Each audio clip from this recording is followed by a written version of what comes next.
Hi, this is Sarah Mikesell with the Dairy Site, and today we're here with Mary Ledman. She is a global dairy strategist with Rabobank. Thanks so much for being with us today, It's my Mary. pleasure. Thanks for having us. Very good. And your whole team is here, so we've had such a great experience getting to visit with your team. And I will say that Mary and I are at World Dairy Expo in Madison, Wisconsin. And tomorrow, your team is going to kind of put on a show tomorrow and really talk about the global markets, right? That's correct. We're really happy to have the opportunity to be at World Dairy Expo.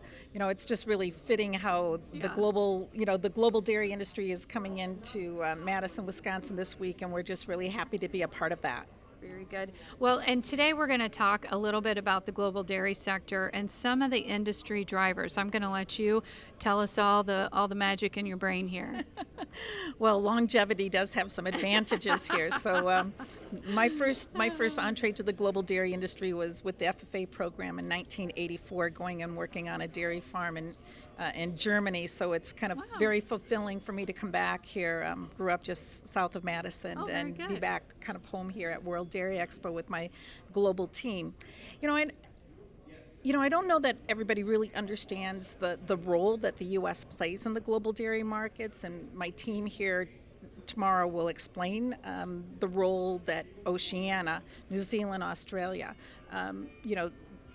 a fraction of the world's milk production, but still very strong in global exports. New Zealand, about 95% of their milk production is exported, where here in the United States, we export 15 to 20% of our milk in any given month, so we have this strong domestic market.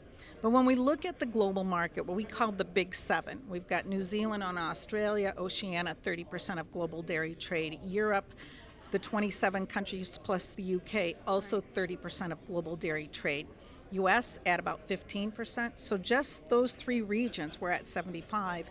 Add South America, and we're over 80%. And when we look out for the next 10 years, we really see stagnant to declining milk production in Oceania and Europe. So our estimate is that European as well as Oceania milk production in 2035 will be less than what it was in 2023. Wow. Where we see U.S. milk production on average growing about 1.5%. So as a result, over the next decade, we see U.S. growing in market share globally. Interesting. Do you see a max capacity for the U.S., or is it just kind of, you don't see that capping out at this point? No, I think in some ways you could say the sky is the limit for the United States. And you think about places like South Dakota. A lot of land, a lot of water, great natural resources, not a lot of people, right? That is not the situation in the Netherlands, right? There's a lot of people, there's a lot of livestock units, and just their ability to grow is encumbered. And we still have a lot of untapped potential for milk production in the U.S. Very good. And we certainly hear a lot about kind of the manure dilemma that they have in Europe. It seems like as one of their key drivers certainly is being able to dispose of their manure has become a limiting factor for some of these operations for growth, right? That's true, but it's really a water quality issue. What's driving the manure directives now, it's not their what I call kind of the Farm Bill equivalent, their European Common Agricultural Policy. It's a water quality directive that goes back to the 1990s that is being enforced. And I think everybody around the world can agree that, quality water, fresh quality water is important for everyone. And that's really what's driving those capacity constraints, those livestock unit constraints in places like the Netherlands and Ireland today. Interesting. That's so interesting. How do you see the competitive dynamics in the global dairy industry evolving? Well, we've seen a real switch here in the last couple of years, with China being the number one dairy importing country that really peaked in 2021. But even a bit before that, China was really teeing up its dairy industry.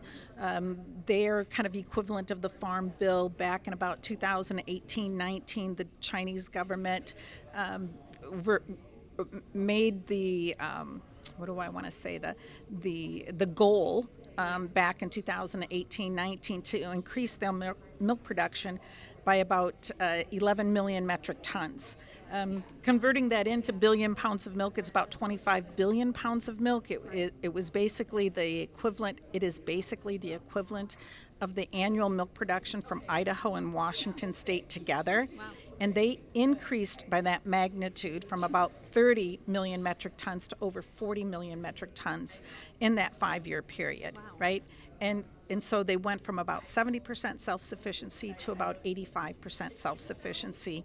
And as a result of that, they've needed less imports from New Zealand.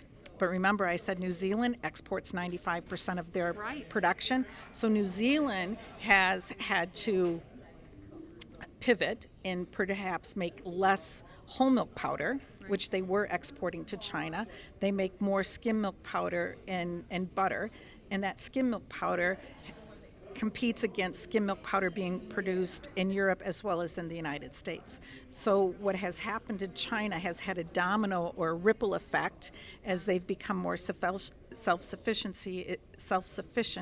It's increased the competitiveness among the other existing exporters. That's so interesting. And do you anticipate things like this to continue to evolve? I think an area that's going to have a bigger impact, the evolution of our global population and the demographics of that population. So between 2020 and 2030, we're going to add 700 million people to this planet. Half of them are going to be in Africa, and about 25% are going to be in India and in Pakistan. Okay? But even the United States ranks in the top 10 countries with increasing populations this decade, which is great for our domestic demand, right?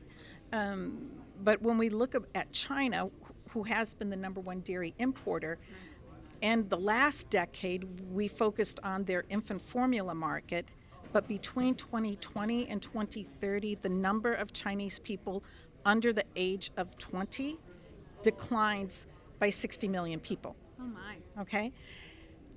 Right. Meanwhile, their population over 50 years of age increases by over 100 million people. And from 2030 to 2040, that segment of the population will increase by another 100 million people. So that's like 2/3 of the U.S. population in that time frame in that over 50 category. The U.S. is not getting any younger either. Right.